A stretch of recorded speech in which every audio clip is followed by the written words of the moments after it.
Hi hello नमस्कार माझ्या गोड ताईंनो, कशा आहात सगळ्या? मी सरितांनी खूप मनापासून स्वागत आहे तुम्हाला सगळ्यांचं पुन्हा एकदा आपल्या एका नवीन व्हिडिओमध्ये। ट्रेंडिंग चाललेली ही डिझाईन तुम्हाला सुद्धा करायचे।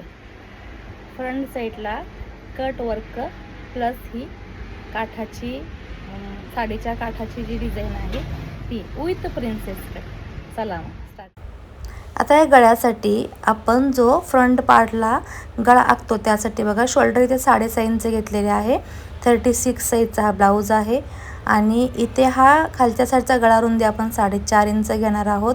कमी जास्त तुम्ही ठेवू शकता। वरच्या बाजूची गळा रुंदी 3.5 इंच घेतलेली आहे आणि गळा खोली जी आहे 7चा गळा आहे तर 7.5 इंच घेतलेली आहे आणि कटवर्कचे असे हे 3 पीस केलेले आहेत आणि पंचकोनी गळा जिथं काढलेला आहे किंवा स्वीट आर्ट तुम्ही म्हणता तिथे हलकासा कर्व घेतलेला आहे। कॅनव्हास पेपर लावून घेतलेले आहे आणि या पद्धतीने अगदी कट टू कट बारीक शिलाई मारून आपल्याला कटवर्कची डिझाईन शिवून घ्यायची आहे। ही डिझाईन शिवताना कॉर्नर येऊ द्यायची नाही हे लक्षात ठेवायचं आहे। सगळीकडे पिन लावून घ्या म्हणजे हा कपडा तुमचा हलणार नाही। आणि सध्या खूप ट्रेंडिंग आणि खूप डिमांडिंग ही डिझाईन आहे। बऱ्याच वेळेला बनवून दिली पण व्हिडिओ काय करता आला नव्हता, मग म्हटलं जसा जमेल तसा पण तुमच्यापर्यंत या डिझाईनचा व्हिडिओ शेअर केलाच तर पाहिजे।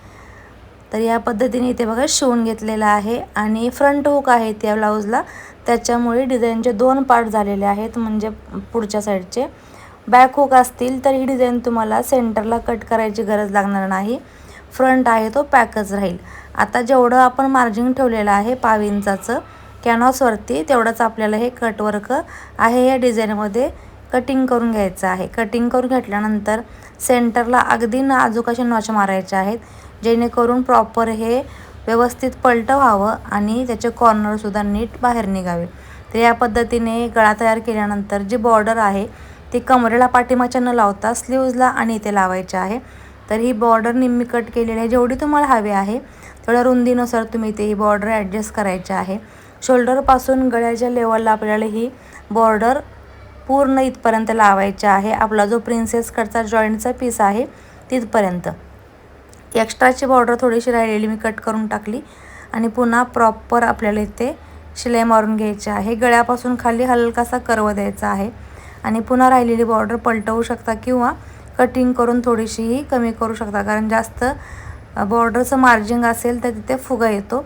सो ही बॉर्डर थोडीशी मी कटिंग करते आणि मग ह्याला आतमध्ये फोल्ड करून टिप मारायची आहे।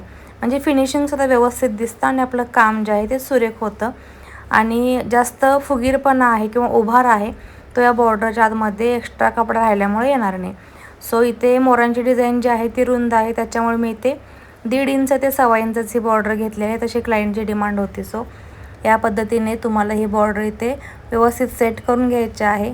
बघा बरं, प्रॉपर पद्धतीने तुम्हाला ही डिझाईन सेट केल्यानंतर या पद्धतीचा एक्स्ट्राचा भाग कट करून टाकायचा आहे आणि मग साईड पीस जो आहे प्रिन्सेस कटचा तो आपण इथे एकावरती एक ठेवून जॉईन करायचा आहे। या पद्धतीने आपल्याला हे मार्जिंग जे आहे ते याच्यामध्ये ॲड करून कटिंग केलेलं आहे आणि जॉईन झाल्यानंतर दोन्हीही पार्ट पट्ट्या लावून घेतलेल्या आहेत, हुकपट्टी लोकपट्टी, आणि या पद्धतीचा with finishing proper front design तयार झालेला आहे। व्हिडिओ आवडला असेल तर लाईक शेअर आणि फॉलो करायला विसरू नका। बाय।